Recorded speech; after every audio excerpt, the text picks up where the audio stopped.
শেষ ওভারে দরকার ছিল 10 রান। হারিসের প্রথম বলে ডাবল নেয়ার পর দ্বিতীয় বলেই ছক্কা হাঁকিয়ে ততক্ষণে নায়ক তিলক ভার্মা।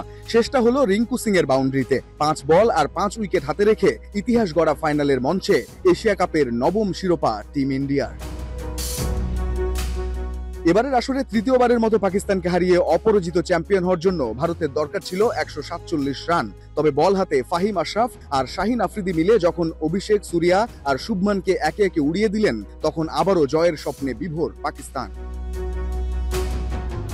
পাওয়ার প্লেতেই 3 উইকেট হারানো ভারত ম্যাচে ফেরে সঞ্জু স্যামসন আর তিলক ভার্মার 57 রানের জুটিতে।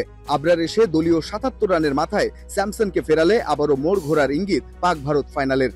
তবে ঠান্ডা মাথার দাপুটে পার্টনারশিপে আবারও গল্পের মোড় বদলে দেয় তিলক ভার্মা ও শিবম দুবে জুটি। তিলকের 50-র পর ম্যাচ জমিয়ে দুবে ফিরলেও তিলক ফেরেন পাকিস্তানের কাছ থেকে ম্যাচ ছিনিয়ে। দুবাইয়ে টস হেরে ব্যাট হাতে স্বপ্নের মতো শুরু পায় পাকিস্তান। 84 রানের ওপেনিং পার্টনারশিপে দলকে ট্রফির দিকে এক ধাপ এগিয়ে দেন সাহেবজাদা ফারহান ও ফখর জামান। 50 হাঁকিয়ে বরুণ চক্রবর্তীর বলে ফারহান আউট হওয়ার পর ফখর আর সাইম মিলে আরো 29 রানের জুটি। শূন্যের খরা কাটিয়ে 14 রান করে বুমরার শিকার হন সাইম। পরের ওভারে ফখর জামানকে 46 রানেই থামিয়ে দেন বরুণ। আর এরপরই মুদ্রার আরেক পিচ দেখায় পাকিস্তান।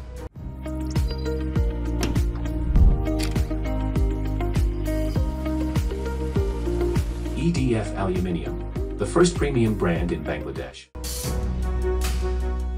নাম্বার 3 সাইম আয়ুব থেকে নাম্বার 10 হারিস। সিঙ্গেল ডিজিটেই চলে আসা যাওয়ার মিছিল। এক ওভারেই 3 উইকেট নিয়ে পাক ব্যাটারদের স্তব্ধ করে দেন কুলদীপ।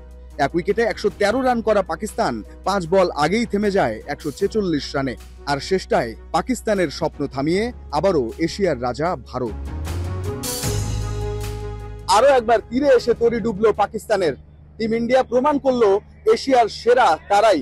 স্নায়ুচাপ ধরে রেখে বড় মঞ্চে হার্দিক পান্ডিয়াদের অভাব বুঝতে দেননি তিলক ভার্মা, শিবম দুবেরা। আর তাই তো এশিয়া কাপে ইতিহাস গড়ে নবমবারের মতো চ্যাম্পিয়ন মেন ইন ব্লুরা। রঞ্জন শান্ত, যমুনা স্পোর্টস, দুবাই আন্তর্জাতিক ক্রিকেট স্টেডিয়াম, সংযুক্ত আরব আমিরাত।